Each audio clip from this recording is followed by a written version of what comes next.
class? Okay, get your notebook, let's have quiz.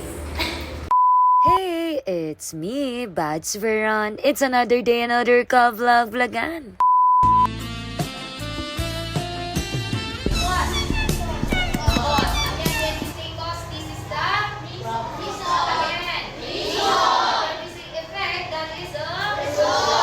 At kahit Valentine's Day nga, no disruption of classes pa rin tayo. At dahil nga masipag talaga ang mga guro at ang mga bata, kahit kakatapos pa nga lang ng third periodic exam ay nag-start na rin yung para sa fourth quarter. At nung Wednesday nga nag-start ang week 1 namin at natapos nga ang lesson, kaya kailangan nilang magkaroon ng quiz ngayong Friday.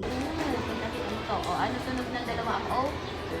At tuwing weekend ko naman nga, nagtuturo ako ng pagbabasa. At ito yung mga batang nahihirapan pa talagang magbasa sa English at sa Filipino. May mga bata pa rin talagang kahit mga tunog ng letra, hindi nila alam. At mabagal pa sa pagpapanti. Meron din namang iba na alam na yung abakada pero mabagal pa rin. Kaya talagang nag-umpisa na muna ako sa pagtuturo ng mga tunog. Pagkatapos, pagbiblend ng mga tunog hanggang sa maging CVC. Pagkatapos naman nilang malaman yung mga short sound, tinuturo ko na rin yung mga long sound. At kahit mga basic sight words. Pero sa totoo lang, ang hirap sa part ko. Dahil dapat ang kaya nilang basahin, mga pang grade 6 level na. Pero nag-uumpisa talaga kami sa pinakababa. Kaya sa totoo lang, nahihirapan silang makasabay sa mga iba nilang kaklase. At minsan nga, hindi mo mawari kung ano ba yung dahilan kung bakit hindi talaga nila matandaan o kung bakit talagang nahihirapan silang sa pagbabasa. Maraming nagsasabi dahil na-experience nila yung pandemic. Ang iba naman dahil daw sa estado ng buhay, walang nakakaing masusustansyang pagkain. Ang iba naman sinasabi baka may learning or reading disability ang mga bata. At narinig ko nga sa mga kako-teacher ko na sana magkaroon nga ng program na ganito, no? Na magkaroon ng free check-up yung mga batang nahihirapan sa pagbabasa. Yung tipong malaman talaga natin kung ano ba yung dahilan. Kung may learning disability ba talaga o kulang lang sa pagkain at pag-aaral. Kulang sa guidance at suporta ng mga magulang o mismong mga bata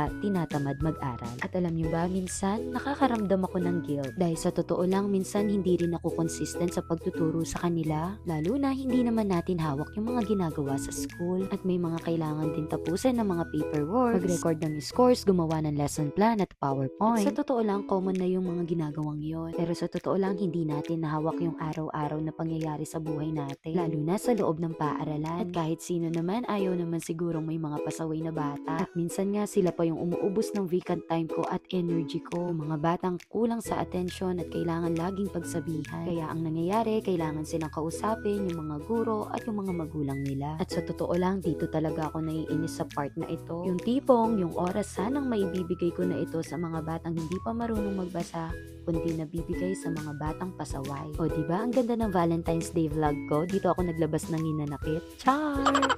Tapos sisisihin yung mga teacher hindi marunong magdisiplina o kaya mahina sa classroom management. Pero tanong ko lang, saan ba talaga dapat mag-umpisa ang pagdidisiplina?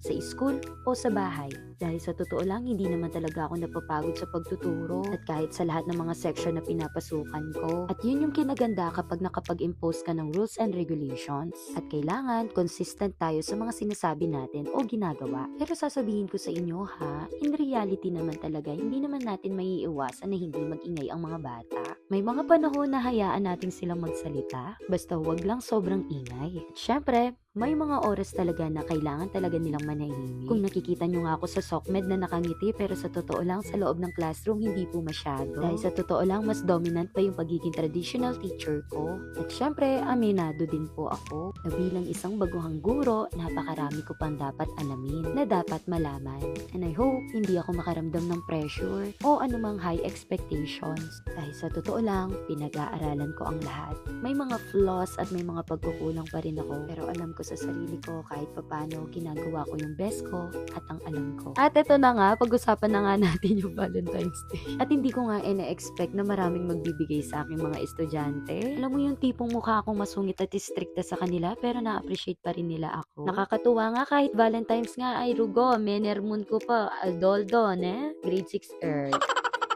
By the way, maraming salamat sa inyo and God bless.